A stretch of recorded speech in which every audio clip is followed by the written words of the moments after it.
we've got a feature indie horror film on deck today from another familiar face. We got a lot of familiar names keep popping up here in the final cut. Maybe I have just been doing this way too long. I don't know. But director Romain Simon, who gave us The Devil in My Heart, now gives us Killer Connection. Here we get the story of a news reporter who is finally, she's going to get this exclusive, this career-changing exclusive with a serial killer that has haunted a certain area for many years. And that serial killer has been mysterious. Nobody knows the identity until today, when the news reporter and her crew go out to interview this killer.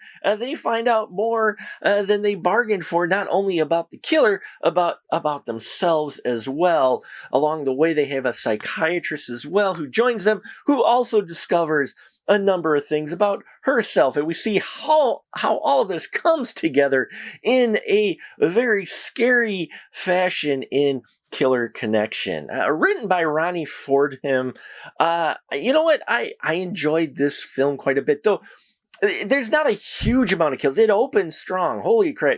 They throw anything you want for like exploitation type of a horror film, they throw within the first 5 minutes of this film. It's not a bad thing. It's just I thought it was interesting. It opens up strong, and while it tones things down a bit initially as it moves along, the feeling, the feeling of dread and this feeling of just waiting for things to, turn for the worse, especially for this news crew that this is just a bad idea, right?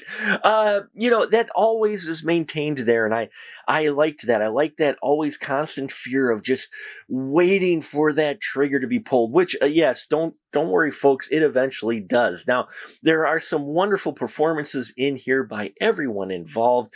Lillian Aleve plays Janet. Wow, what a performance by her. Really, just a person who you could see that has layers. They're not just a one-dimensional character as they're being interviewed. They have some layers. They give this character some depth and a little bit of a twist with her as well. And her performance, really, she's just selling and embodying this dark figure that has been eluding the law enforcement for so long. And yeah, I really enjoyed her character, and she felt like how you wanted this character to be. Now, we have Jenna Willis playing Sarah Lee, who's the interviewer here, and she does fantastic as well. Her character, I liked her because she wasn't quite as ambitious as like a Gale Weathers, but at the same time it was there. But she does have a heart, and it is there, and it creeps out every so often in her demeanor. When she's trying to do a bit of the sensationalism, it almost doesn't feel like it's quite comfortable for her, though she's trying, to do it and play it up for this interview because she realizes this could really be a break for her. But at the same time, you get this feeling like she's not quite comfortable with it. Now, the psychologist in here, played by Sadie Katz, I loved her character. They take her in some directions I did not expect them to go in a good way.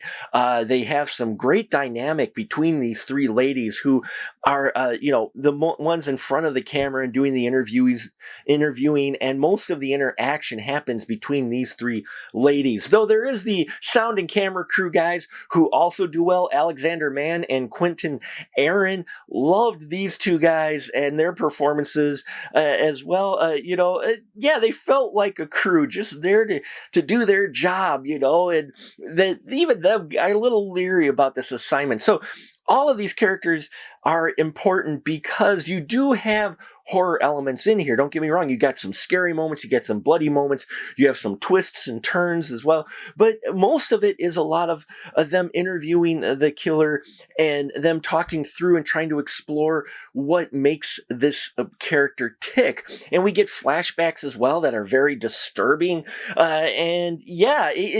It's a really interesting story that I really liked how it played out. It may be a little slow for some folks out there, but I found the character exploration fascinating, which is what kept me interested in this film on just where were they going with this? Most of the effects looked really good. There are a couple of production choices they have in here, a couple of shots near the end that were kind of distracting, a little bit of CGI blood where the budget was showing, as well as I think there may have been a couple missed audio bits in there. You know, the production value, though, is decent for the budget that they're working on here. And so, in the end, I think Killer Connection is a fun indie thriller horror film that's got those exploitation elements in it, but also has a little bit more to it than just the gross out TNA and all of those things. So, yeah, I dug Killer Connection. Not, again, the most action packed, but it is still an interesting film. And if those types of films are your interest, you should check it out. I'll put as much information as I can down below. Thank you so much, as always, for listening to me talk movies. I thank you, every single one of you. Until next time, remember, keep that ticket stub.